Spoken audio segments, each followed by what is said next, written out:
السلام علیکم ورحمۃ اللہ وبرکاتہ۔ الحمد للہ والصلاة والسلام علی رسول اللہ وعلی آلہ وصحبہ ومن والاه وبعد۔ محترم بھائیوں اور عزیزوں، پچھلے ہفتہ ہم نے کتاب التوحید کا ایک اہم چیپٹر پڑھا تھا، اور وہ چیپٹر یہ تھا کہ باب من حقق التوحید دخل الجنت بغیر حساب، کہ جس نے توحید کے تقاضوں کو پورا کیا وہ بغیر حساب کے یعنی بغیر سزا کے وہ جنت میں داخل ہو جائے گا۔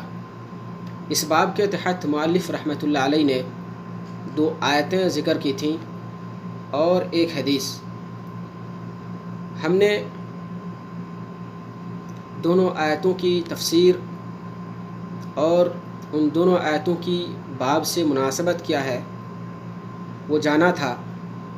آج اس باب کی جو ایک حدیث رہ گئی ہے اس حدیث کی شرح کریں گے اور یہ دیکھیں گے کہ اس حدیث کا باب سے کیا تعلق اور کیا ربط ہے۔ عزیز بھائیوں، محمد بن عبد الوہاب رحمۃ اللہ علیہ فرماتے ہیں، عن حسین بن عبد الرحمن قال كنت عند سعید بن جبیر فقال ایکم رأى الكوكب الذي انقض البارحة۔ حسین بن عبد الرحمن سے روایت ہے، وہ تابعی ہیں، وہ کہتے ہیں کہ میں سعید بن جبیر کے پاس تھا، فقال تو انہوں نے کہا کہ ایکم رأى الكوكب الذي انقض البارحة، کہ گزشتہ رات اس تارے کو کس نے دیکھا جو آسمان سے گرا؟ گزشتہ رات ٹوٹے ہوئے تارے کو یا گرتے ہوئے تارے کو کس نے دیکھا؟ البارحہ گزشتہ رات کو کہتے ہیں، لیکن اس کا استعمال تب ہوتا ہے جب ہم کسی بات کو، رات کی کسی بات کو سورج ڈھلنے کے بعد کہیں، اور سورج ڈھلنے سے پہلے اگر رات کے کسی کام کو ہم ذکر کرنا چاہیں، رات کی کسی بات کا تذکرہ کرنا چاہیں تو اس کے لیے لیلہ کا لفظ استعمال ہوتا ہے۔ مثال کے طور پر اگر میں یہ کہوں کہ میں نے رات کو ایک عجیب و غریب خواب دیکھا ہے، اور یہ بات میں دن کے 9 بجے یا 10 بجے یعنی سورج ڈھلنے سے پہلے کہوں تو اس طرح کہوں گا کہ رأیت اللیلۃ رؤیۃ عجیبہ۔ لیکن اگر ہم اسی بات کو سورج ڈھلنے کے بعد کہتے ہیں، یعنی ظہر کے بعد یا عصر کے بعد، تو ہم اس کو یوں کہیں گے رأیت البارحۃ رؤیۃ عجیبہ۔ یہاں پہ لیلہ نہیں کہیں گے، ہم بارحہ کہیں گے۔ تو بارحہ کا لفظ اس وقت استعمال ہوتا ہے جب رات کے کسی کام کا ہم ذکر زوال کے بعد کریں۔ تو اس حدیث میں جو البارحہ کا لفظ آیا ہے اس سے پتہ چلتا ہے کہ حسین بن عبد الرحمن اور سعید بن جبیر کے درمیان یہ جو گفتگو ہو رہی ہے یہ زوال کے بعد کی گفتگو ہے، یا تو ظہر کے بعد یا عصر کے بعد کی گفتگو ہے۔ فقلت تو میں نے کہا، یعنی حسین بن عبد الرحمن کہتے ہیں میں نے کہا کہ میں نے دیکھا ہے ستارے کو ٹوٹتے ہوئے۔ ثم قلت پھر میں نے کہا اما انی لم اکن فی صلاۃ ولکنی لدغت۔ حسین بن عبد الرحمن کہتے ہیں پھر میں نے یہ کہا کہ میں نماز میں اس وقت نہیں تھا بلکہ مجھے کسی زہریلے جانور نے ڈس لیا تھا۔ حسین بن عبد الرحمن نے یہ جملہ اعتراضیہ یا یہ بات کیوں کہی تاکہ کوئی آدمی یہ نہ سمجھ لے کہ حسین بن عبد الرحمن اس وقت نماز پڑھ رہے تھے جب ایک تارہ گر رہا تھا، کیونکہ وہ وقت تہجد گزاری کا وقت ہوتا ہے، تو کوئی یہ نہ سمجھ لے کہ میں تہجد گزار تھا، میں اس وقت نماز پڑھ رہا تھا۔ تو سلف صالحین ریا اور نام نمود سے بہت بچتے تھے، تو اسی وجہ سے انہوں نے یہ بات صاف کر دی کہ میں اس وقت نماز نہیں پڑھ رہا تھا، کوئی یہ نہ سمجھے کہ میں نماز پڑھ رہا تھا اور میرے تئیں کوئی تعریف نہ کرے، بلکہ میں بیدار اس لیے تھا کہ مجھے ایک زہریلے جانور نے، سانپ یا بچھو نے ڈس لیا تھا، اور جس کی تکلیف سے میں کرا رہا تھا اور نیند نہیں آ رہی تھی۔ قال فما صنعت، سعید بن جبیر کہتے ہیں کہ پھر آپ نے کیا کیا؟ زہریلے جانور نے آپ کو ڈسا تو آپ نے کیا کیا؟ قال ارتقیت، حسین بن الرحمن کہتے ہیں کہ میں نے رقیہ کرایا، میں نے جھاڑ پھونک کرایا۔ ارتقیت صحیح مسلم کی یہ روایت ہے اور صحیح مسلم کی الفاظ ہیں یہ، لیکن صحیح مسلم کا جو نسخہ ہمارے سامنے ہے اس میں استرقیتو کا لفظ ہے۔ برکیف استرقیتو یا ارتقیتو دونوں ایک ہی معنی میں مستعمل ہوتے ہیں۔ ارتقیتو میں نے رقیہ کرایا، خود انہوں نے جھاڑ پھونک نہیں کیا بلکہ کسی سے جھاڑ پھونک کرایا۔ قال فما حملك على ذلك، سعید بن جبیر کہتے ہیں کہ پھر آپ کو یہ کام کرنے پر کس چیز نے ابھارا، آپ نے یہ کام کیوں کیا؟ قلت حدیث حدثناه الشعبی، کہ اس حدیث کی بنیاد پر میں نے یہ کام کیا جسے عامر الشعبی رحمۃ اللہ علیہ نے مجھ سے بیان کیا۔ قال وما حدثکم، سعید بن جبیر کہتے ہیں کہ کون سی حدیث ہے؟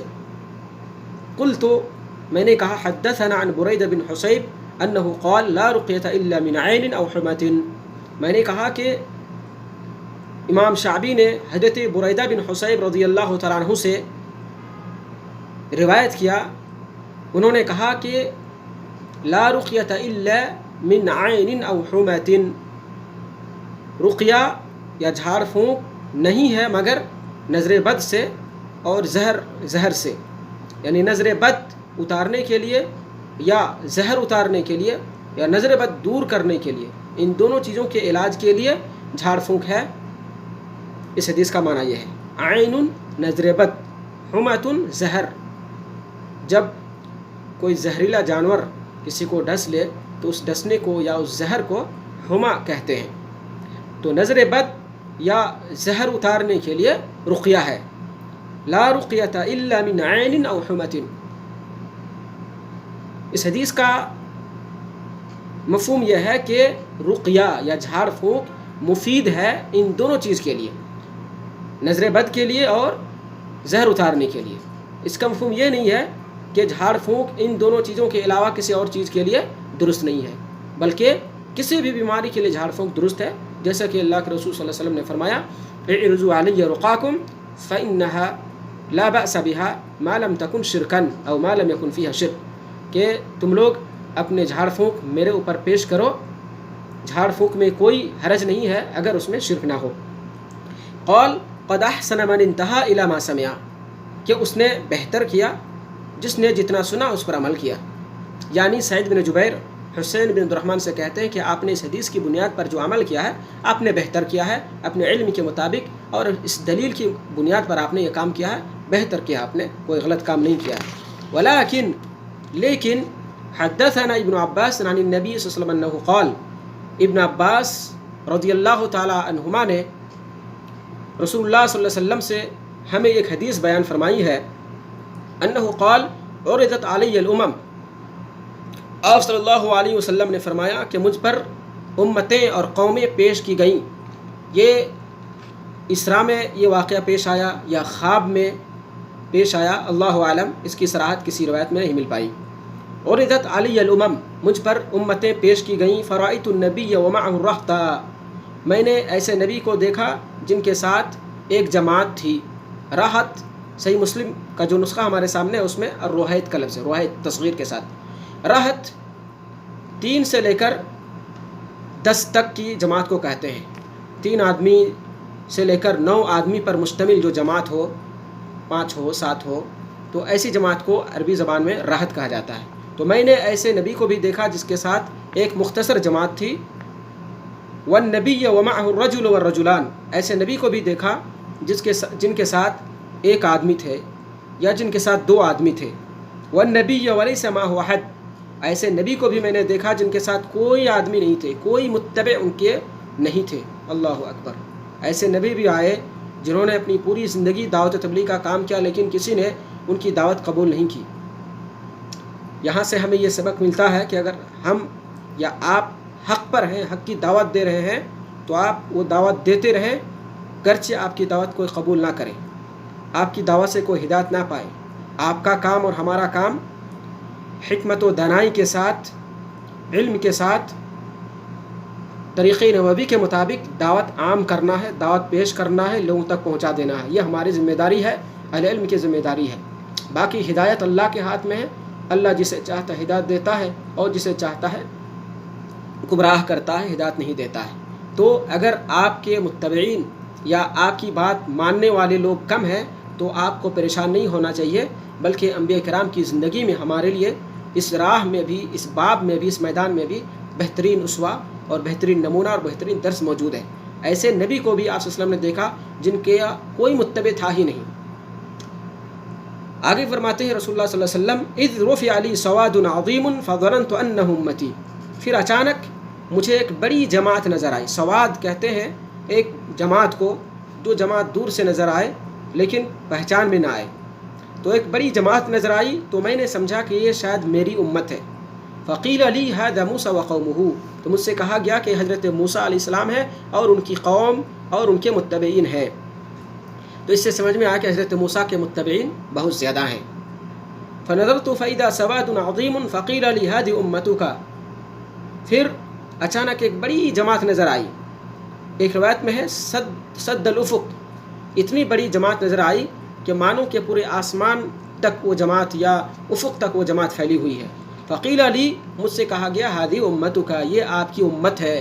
اس سے معلوم ہوا کہ امت محمدیہ کی تعداد سب سے زیادہ ہوگی قیامت کے دن، اور امت محمدیہ کی یہ فضیلت ہے۔ اور آگے اور ایک دوسری فضیلت ہے وَمَعْهُمْ 70,000 يَدْخُلُونَ الْجَنَّةَ بِغَيْرِ حِسَابٍ وَلَا عَذَابٍ، آپ کی امت میں 70,000 لوگ ایسے ہیں جو بغیر حساب اور بغیر عذاب اور سزا کے جنت میں داخل ہو جائیں گے۔ یہ ایک دوسری فضیلت ہے کہ امت محمدیہ کی تعداد سب سے زیادہ ہوگی، اور امت محمدیہ کی ایک فضیلت یہ ہے کہ بغیر حساب و کتاب کے کچھ لوگ جنت میں داخل ہو جائیں گے، کوئی حساب کوئی عذاب نہیں ہوگا۔ تو یہ امت محمدیہ کی دو فضیلت ہوئی۔ حدیث کا یہ جو ٹکڑا ہے معہم 70,000 يدخلون الجنة بغیر حساب وعذاب، یہ ٹکڑا موضع شاہد ہے۔ حدیث کا یہ ٹکڑا موضع شاہد ہے، باب سے اسی ٹکڑے کا تعلق ہے۔ باب کیا تھا؟ باب من حقق التوحید دخل الجنة بغیر حساب، کہ جس نے توحید کے تقاضوں کو مکمل کیا وہ بغیر حساب کے جنت میں داخل ہوگا۔ تو یہ 70,000 لوگ وہ ہوں گے جو توحید کے تقاضے کو اس دنیا میں پورے کیے ہوں گے، یعنی شرک سے محفوظ ہوں گے اور بدعات و معاصی اور گناہ سے محفوظ ہوں گے۔ ایسے لوگ جنت میں بغیر حساب کتاب کے جنت میں داخل ہوں گے۔ ایک روایت میں آیا ہے کہ فاستزدته فزادنی ان مع كل 1070,000، رسول اللہ صلی اللہ علیہ وسلم کہتے ہیں کہ میں نے اللہ رب العالمین سے اور زیادہ طلب کیا تو اللہ رب العالمین نے کہا کہ ہر ایک ان 70,000 میں سے ہر ایک کے ساتھ اور 70,000 جنت میں داخل ہوں گے۔ تو صرف یہ 70,000 نہیں بلکہ ہر 70,000 میں سے ہر 1,000 کے ساتھ اور 70,000 داخل ہوں گے۔ اللہ اکبر! اللہ رب العالمین ہم تمام لوگوں کو ان 70,000 لوگوں میں سے جو بغیر حساب و کتاب کے جنت میں داخل ہوں گے بنا دے۔ ثم نہض، پھر اللہ کے رسول صلی اللہ علیہ وسلم کھڑے ہوئے، فدخل منزلہ، اور اپنے گھر میں چلے گئے۔ فخاض الناس فی اولئک، جو صحابہ کرام وہاں تشریف فرما تھے وہ ان 70,000 لوگوں کے بارے میں قیاس آرائیاں کرنے لگے کہ یہ کون لوگ ہو سکتے ہیں۔ فقال بعضهم فلعلهم الذين صحبوا رسول اللہ صلی اللہ علیہ وسلم، کسی نے کہا کہ شاید یہ وہ لوگ ہوں گے جنہوں نے رسول اللہ صلی اللہ علیہ وسلم کی صحبت اختیار کی ہے، یعنی صحابہ کرام۔ اس سے سمجھ میں آ رہا کہ صحبت کی، رسول اللہ صلی اللہ علیہ وسلم کی صحبت کی کتنی اہمیت ہے۔ وقال بعضهم فلعلهم الذين ولدوا في الإسلام فلم يشركوا بالله شيئا وذكروا أشياء فلعلهم الذين ولدوا في الإسلام، کسی نے کہا کہ شاید یہ وہ لوگ ہوں گے جو اسلام میں پیدا ہوئے، یعنی زمانے جاہلیت میں پیدا نہیں ہوئے بلکہ اسلامی گھرانے میں پیدا ہوئے، ولم يشركوا بالله شيئا، اور اللہ کے ساتھ کبھی شرک نہیں کیا۔ اس کے علاوہ بھی بہت سی رائے ان لوگوں نے پیش کی، لیکن یہ بغیر دلیل کے تھی، بحث مباحثہ کر رہے تھے۔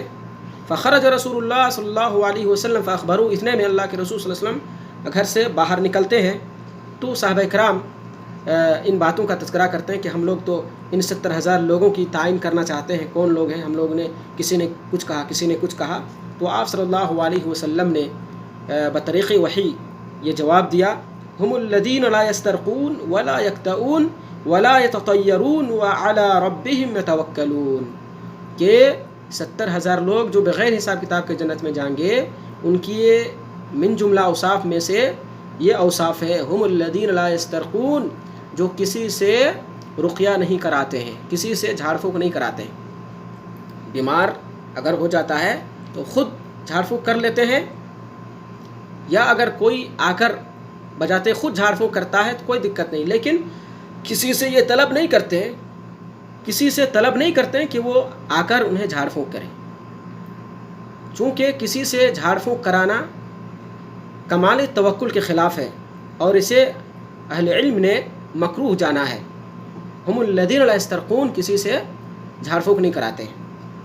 مؤلف رحمۃ اللہ علیہ نے یہ حدیث صحیح مسلم سے نقل کی ہے، اور پورا سیاق صحیح مسلم کا ہے، لیکن صحیح مسلم میں اس جگہ پہ اور ایک لفظ کا اضافہ ہے، وَهُمْ لَا يَرْقُونَ، وہ رقیہ نہیں کرتے، خود بھی رقیہ نہیں کرتے، یہ لفظ آیا ہے۔ لیکن شیخ الاسلام ابن تیمیہ رحمۃ اللہ علیہ نے اس لفظ کو غلط بتلایا ہے، کہا کہ یہ لفظ شاذ ہے۔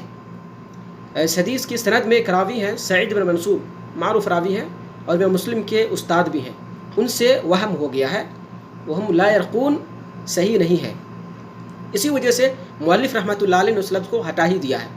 اس سے یہ بھی سمجھ میں آتا ہے کہ مؤلف رحمۃ اللہ علیہ کی نظر بڑی گہری تھی، اور حدیث کے ضعف اور علل پر بھی ان کی نظر رہتی تھی، اور شیخ الاسلام ابن تیمیہ کے کلام پر کتنی گہری نظر تھی کہ اس حدیث میں اس لفظ کو ذکر ہی نہیں کیا، بلکہ دوسری احادیث کی بنیاد پر یہ اوصاف انہوں نے ذکر کیے۔ ہم الذین لا یسترقون، یہ وہ لوگ ہوں گے جو دوسروں سے رقیہ نہیں کراتے۔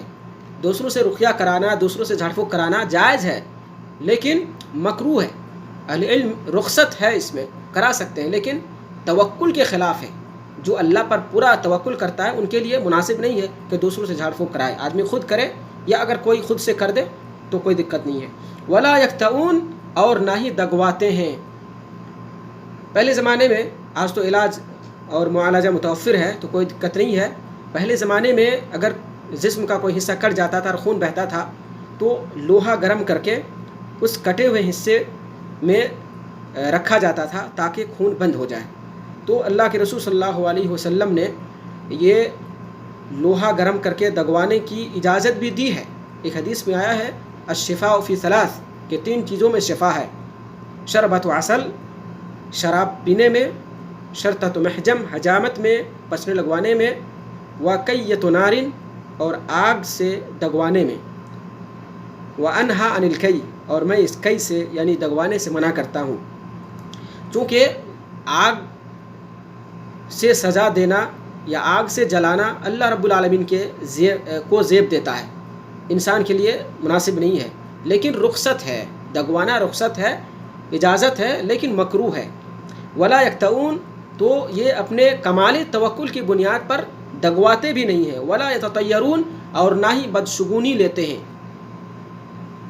زمانے جاہلیت میں ایسا ہوتا تھا کہ اگر کوئی شخص کسی کام کے لیے نکلا اور راستے میں سامنے کوئی منحوس پرندہ یا منحوس جانور آ گیا تو وہ اس کام سے رک جاتا تھا، وہ اس کام سے باز آ جاتا تھا۔ مثال کے طور پر کوئی الو نظر آ گیا تو وہ کام نہیں کرتا تھا، آدمی واپس آ جاتا تھا، اسے ہی بدشگونی لینا کہتے ہیں۔ تو بدشگونی شرک ہے، الطیرۃ شرک۔ ولا یتطیرون، تو یہ لوگ 70,000 لوگوں کے اوصاف میں سے ایک صفت یہ بدشگونی نہیں لیتے ہیں، اور بدشگونی شرک ہے۔ وعلی ربہم یتوکلون، بلکہ یہ اپنے رب پر مکمل بھروسہ کرتے ہیں، مکمل توکل رکھتے ہیں، ان کے دل میں رب کے علاوہ کسی کا کوئی خوف نہیں ہے، ان کے دل میں رب کے علاوہ کسی کے لیے کوئی جگہ نہیں ہے۔ تو یہ 4 اوصاف اللہ کے رسول صلی اللہ علیہ وسلم نے ان 70,000 لوگوں کے بیان فرمائے۔ ہم الذین لا یسترقون، جو کسی سے رقیہ نہیں کراتے، جھاڑ پھونک نہیں کراتے، ولا یکتؤون، جو نہیں دگواتے ہیں، ولا یتطیرون، اور جو بدشگونی نہیں لیتے، وعلی ربہم یتوکلون، اور اپنے رب پر مکمل بھروسہ کرتے ہیں۔ فقام عکاشہ بن محصن، عکاشہ بن محصن کھڑے ہوئے، فقال، اور کہا، ادعو اللہ ان یجعلنی منہم، اے اللہ کے رسول صلی اللہ علیہ وسلم میرے لیے دعا کیجئے کہ اللہ رب العالمین مجھے ان 70,000 لوگوں میں سے بنا دے۔ فقال انت منہم، آپ صلی اللہ علیہ وسلم نے کہا آپ ان میں سے ہیں۔ ثم قام رجل آخر، پھر ایک دوسرا آدمی کھڑا ہوا، فقال، اور کہا، ادعو اللہ ان یجعلنی منہم، کہ اللہ کے رسول صلی اللہ علیہ وسلم میرے لیے بھی دعا کیجئے کہ اللہ رب العالمین مجھے ان میں سے بنا دے، 70,000 میں سے بنا دے۔ فقال سبقک بها عکاشہ، تو آپ صلی اللہ علیہ وسلم نے حکمت بھرا جواب دیا کہ سبقک بها عکاشہ، عکاشہ آپ پر سبقت لے گیا، عکاشہ آپ پر سبقت لے گیا۔ آپ صلی اللہ علیہ وسلم نے اس شخص کے بارے میں یہ نہیں کہا کہ آپ بھی ان 70,000 لوگوں میں سے ہیں، اور یہ بھی نہیں کہا کہ آپ نہیں ہیں. آپ نے دروازہ بند کر دیا تاکہ کوئی دوسرا اور تیسرا اور چوتھا آدمی یہ مطالبہ نہ کرے، کیونکہ ایسا ہو سکتا تھا کہ ایسا بھی آدمی اللہ کے رسول سے مطالبہ کرتے جو اس مقام اور اس فضیلت کا اہل نہیں ہوتا. تو اللہ کے رسول صلی اللہ علیہ وسلم نے اپنی کمال دانشمندی سے اور کمال حکمت سے اس راستے کو یا اس دروازے کو بند کر دیا. اس حدیث میں جو لفظ ہے منہم 70,000 يدخلون الجنة بغیر حساب ولا عذاب، یہ موضوع شاہد ہے اور باب سے اسی کا تعلق ہے کہ 70,000 لوگ بغیر حساب و کتاب کے جنت میں داخل ہوں گے. اور ان کے اوصاف من جملہ اوصاف میں سے کیا اوصاف ہوں گے؟ وہ کسی دوسرے سے جھاڑ پھونک نہیں کراتے ہیں، بلکہ اللہ پر مکمل توکل رکھتے ہیں، اور نہ ہی کسی سے دگواتے ہیں اور نہ ہی بدشگونی لیتے ہیں. یعنی مکروہات سے بھی یہ بچتے ہیں اور شرک سے بھی بچتے ہیں، اور مکمل توکل اللہ پر ان کا ہوتا ہے. خشیت، انابت اور خوف سب کچھ اللہ رب العالمین کے لیے ہے. کسی سے نہ ڈرتے ہیں نہ گھبراتے ہیں، اور نہ ہی کسی کو نافع اور کسی کو ضار، کسی کو نفع بخش اور نہ کسی کو نقصان پہنچانے والا سمجھتے ہیں. ان کے دل میں اللہ رب العالمین کے خوف، اللہ رب العالمین کی خشیت اور اللہ رب العالمین کے توکل کے علاوہ اور کوئی چیز نہیں ہوتی ہے. تو جس شخص کے اندر اس درجے کا توکل پیدا ہوگا اور پھر اللہ رب العالمین کے مامورات پر، اوامر پر عمل پیرا ہوگا، محرمات سے کنارہ کش ہوگا، شرک سے کنارہ کش ہوگا، اور نوافل اور سنن کا خوب اہتمام کرے گا، تو ایسا شخص جنت میں انشاءاللہ بغیر حساب و کتاب کے داخل ہو جائے گا. اور اس باب میں 3 چیزیں رکاوٹ بنتی ہیں.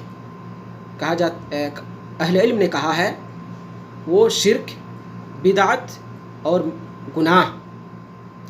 یعنی جس شخص کے اندر یہ چیزیں پائی جاتی ہیں تو وہ بغیر حساب کتاب کے جنت میں داخل نہیں ہوگا. اگر کسی کے اندر شرک پایا گیا تو وہ تو بالکل جنت میں جائے گا ہی نہیں، یہ توحید کی بالکل منافی چیز ہے. لیکن اگر بدعت اور معاصی ہے تو توحید کی بالکل منافی نہیں ہے، یہ ایک نہ ایک دن ضرور اللہ رب العالمین اسے جنت میں داخل کرے گا. اگر اللہ چاہے تو اول وہلے میں جنت میں داخل کر دے، اور اگر چاہے تو اسے اس کے گناہ کے بخد جہنم میں ڈال کر سزا دے کر بعد میں جنت میں داخل کرے گا. لیکن جو شخص شرک سے بچ گیا، بدعات سے بچ گیا اور گناہ سے بھی بچ گیا، گناہ کبیرہ اور صغیرہ بچ گیا. گناہ سے بچنے کا مطلب یہ نہیں کہ زندگی میں کبھی گناہ ہی نہیں کیا. اگر کبھی گناہ سرزد ہو جائے، کوئی جرم سرزد ہو جائے تو فوراً توبہ کرتے ہیں، رجوع کرتے ہیں اللہ رب العالمین کی طرف اور اپنے گناہوں کی معافی کرا لیتے ہیں. تو ایسے لوگ جنت میں بغیر حساب کتاب کے داخل ہو جائیں گے. اللہ رب العالمین ہمیں اور آپ کو ان 70,000 لوگوں میں داخل فرما دے اور ہمیں بھی بغیر حساب و کتاب کے جنت میں داخل کر دے. اللہ رب العالمین ہمیں توحید کے اعلیٰ درجے پر قائم اور دائم رکھے. والسلام علیکم ورحمۃ اللہ وبرکاتہ.